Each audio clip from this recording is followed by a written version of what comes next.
Yesus doanya sujud. Ya kan? Di Taman Getsemani di Bible disebutkan Yesus doanya sampai sujud, mukanya sampai ke tanah. Mereka doanya gimana?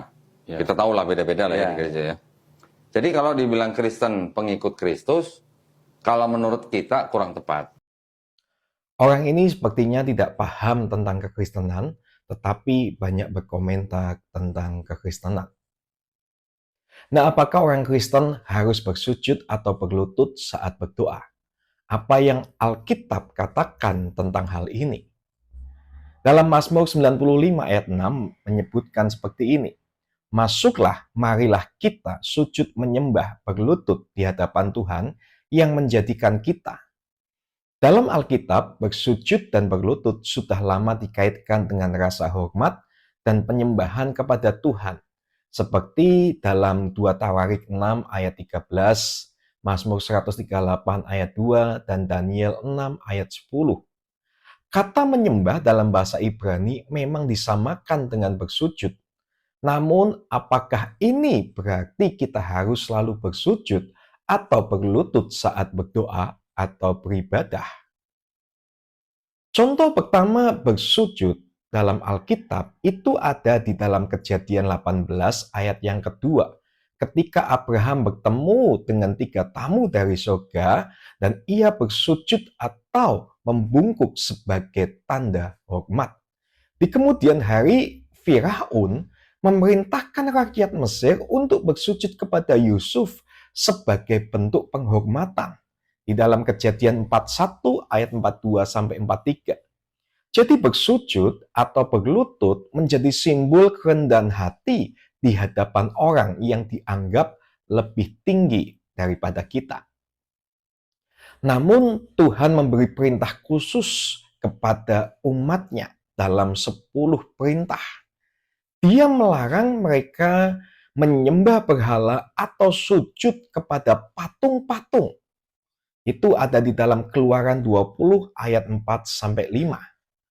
Nah, di dalam Wahyu 19 ayat 10, Yohanes tersungkur di depan malaikat, tetapi malaikat itu menegur dia dan berkata, "Sembahlah Allah saja."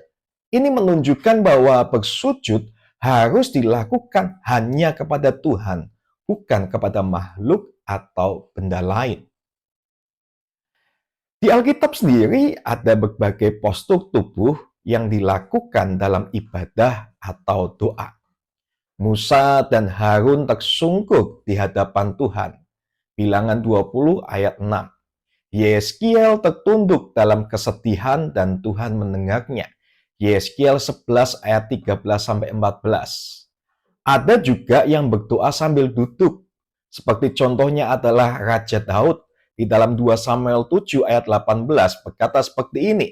Lalu masuklah Raja Daud ke dalam, kemudian duduklah ia di hadapan Tuhan sambil berkata, "Siapakah aku ini ya Tuhan Allah, dan siapakah keluargaku, sehingga Engkau membawa aku sampai sedemikian ini?" Atau bisa juga dengan cara menengadah seperti Yesus. Di dalam Yohanes 17 ayat 1, demikianlah kata Yesus, lalu ia menengadah ke langit dan berkata, "Bapa, telah tiba saatnya, permuliakanlah anakmu, supaya anakmu mempermuliakan engkau." Lalu kalau kita juga tahu orang-orang Lewi harus berdiri setiap pagi untuk bersyukur dan memuji Tuhan. Mereka melakukan hal yang sama di malam hari juga. Itu ada di dalam 1 Tawarik 23 ayat 30. Bahkan di dalam 1 Timotius 2 ayat 8 TSI itu ada sebuah anjuran seperti ini.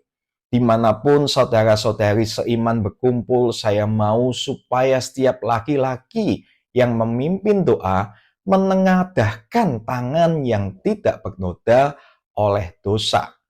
Artinya dia haruslah orang yang tidak bercela, bukan pemarah, dan tidak suka bertengkar.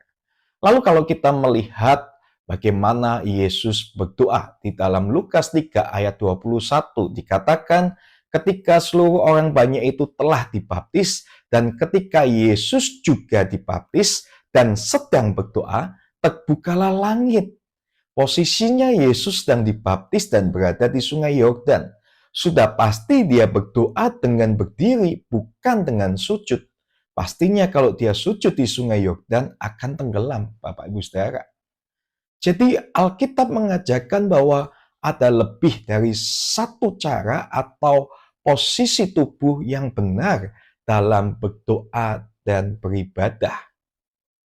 Nah, yang lebih penting dari posisi tubuh kita adalah sikap hati kita.